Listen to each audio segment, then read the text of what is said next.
un homme sans cœur a refusé de payer la rançon de son beau-fils lors de son enlèvement, mais changerait-il Davis si la vie du petit garçon était menacée par une maladie? La vie de Lucy Durrell n'a pas été facile. Elle s'était mariée jeune, mais son jeune mari, John, était rapidement devenu dépendant à la drogue et à l'alcool, et même la naissance de leur fils Charlie n'avait rien changé pour lui. Lorsque Charlie a eu 3 ans, la riche famille de John l'a placé dans un programme de désintoxication. Mais Lucy en a finalement eu assez. Elle a alors divorcé de son mari toxicomane, a déménagé à Denver et a commencé une nouvelle vie.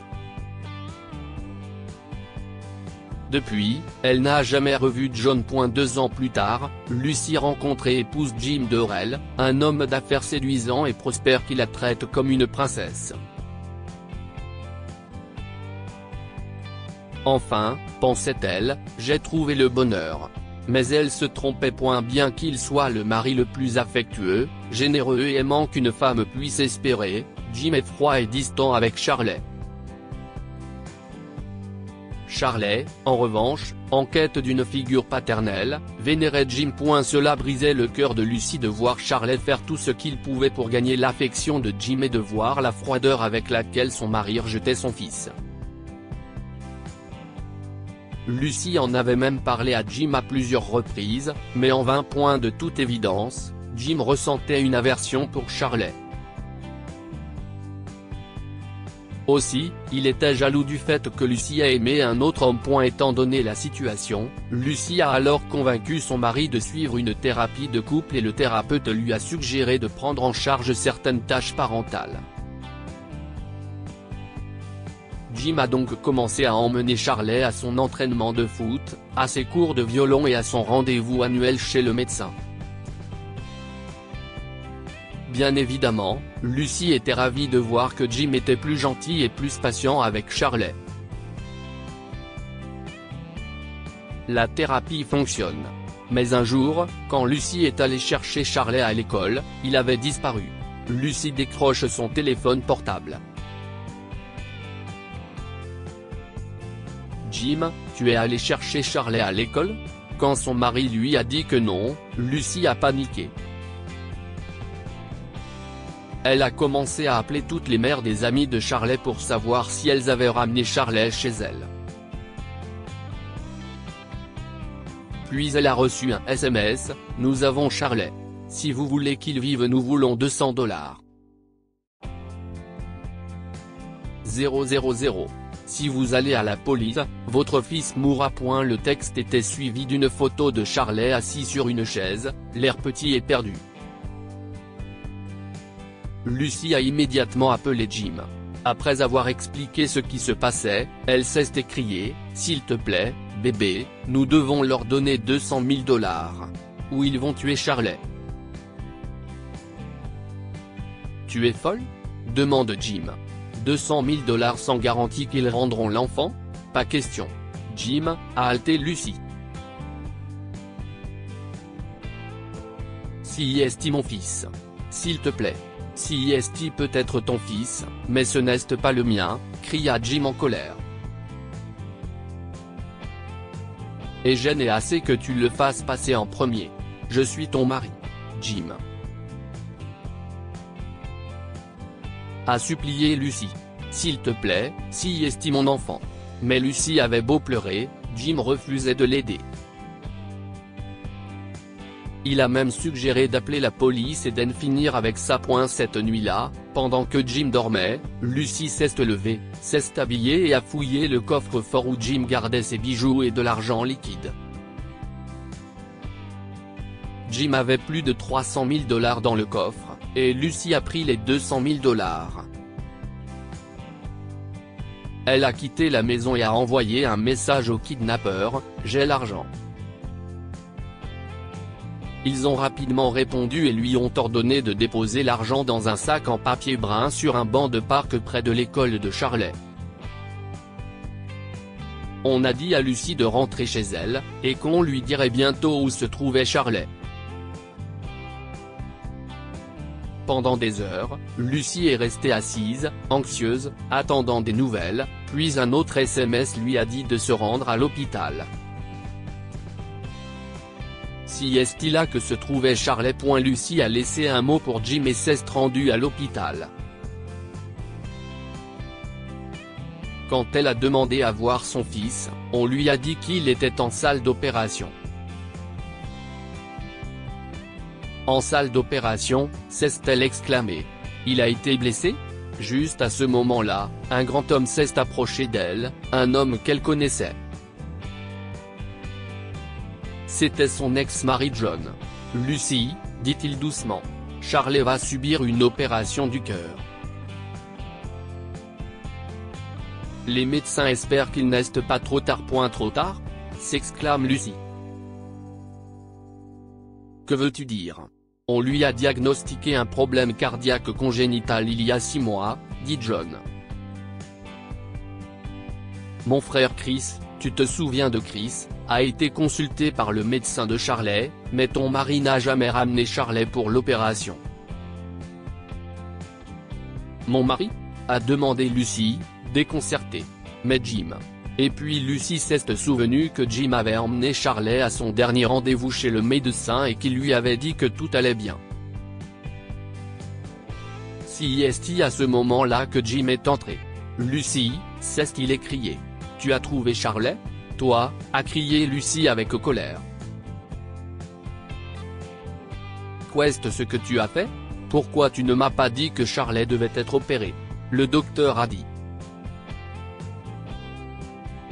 C'était 200 000 $ pour le soigner, au minimum.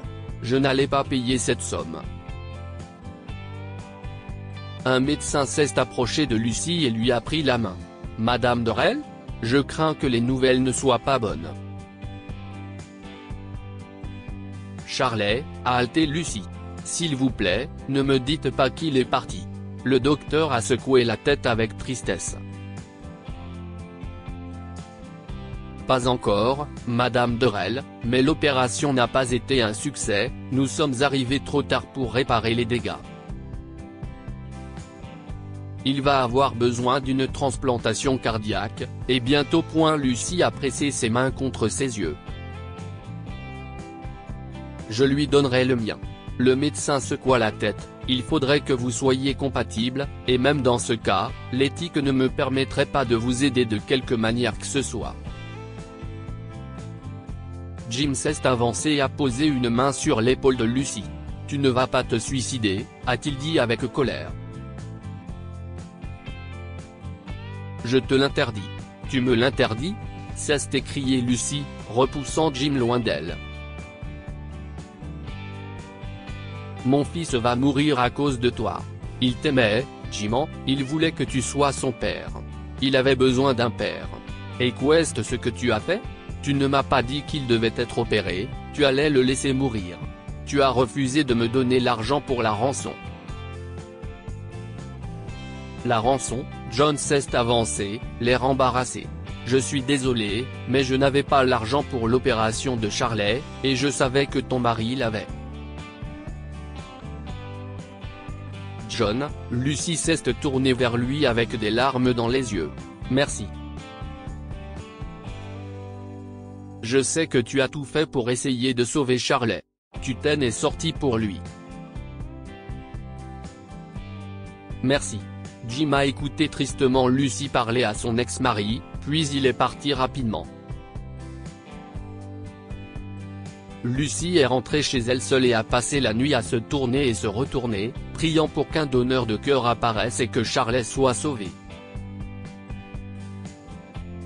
Aux premières heures du matin, elle reçoit un appel de l'hôpital. Ils avaient reçu le cœur d'un donneur et Charlet était opéré à l'instant même.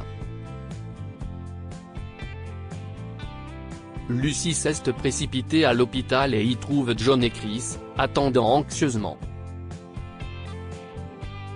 Le même chirurgien est sorti en détachant son masque, et Lucie a vu qu'il souriait.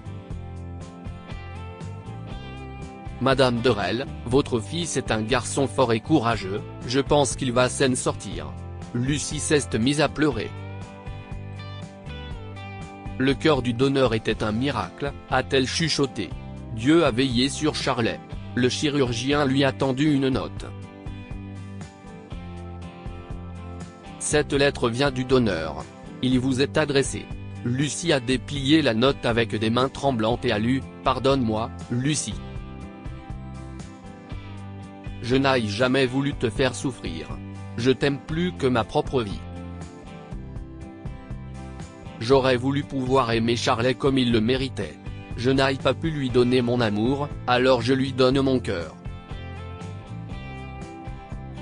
Je t'aime toujours, Jim. Lucie pleura pour Jim et pour son noble sacrifice qui avait racheté ses mauvaises actions passées. Charlet a survécu à l'opération, il a rapidement repris l'école et joué au football. John, qui s'était remis de ses dépendances, demanda à Lucie de l'épouser à nouveau. 2 ans plus tard, Charlet devint le grand frère d'un petit garçon qu'ils nommèrent Jim en l'honneur de l'homme qui avait sauvé la vie de leur fils. Que pouvons-nous apprendre de cette histoire? L'amour qui franchit la limite de l'obsession est aussi dangereux que la haine. L'amour de Jim pour Lucie l'a rendu jaloux de Charlet au point qu'il a laissé la vie du garçon en danger. Il y a toujours un moyen de revenir à la grâce par la rédemption. Lorsque Jim a réalisé à quel point Lucie serait blessée par la mort de son fils, il a sacrifié sa vie pour sauver Charlet. Partagez cette histoire avec vos amis. Elle pourrait égayer leur journée et les inspirer.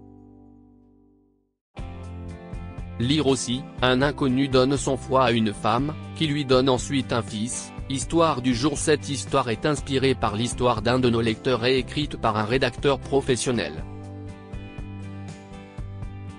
Toute ressemblance avec de véritables noms ou lieux est une pure coïncidence. Toutes les images sont utilisées uniquement à des fins d'illustration. Partagez votre histoire avec nous. Elle changera peut-être la vie de quelqu'un. Si vous souhaitez partager votre histoire, envoyez-nous un mail à info@amomama.com. Abonnez-vous à Amomama sur Google News.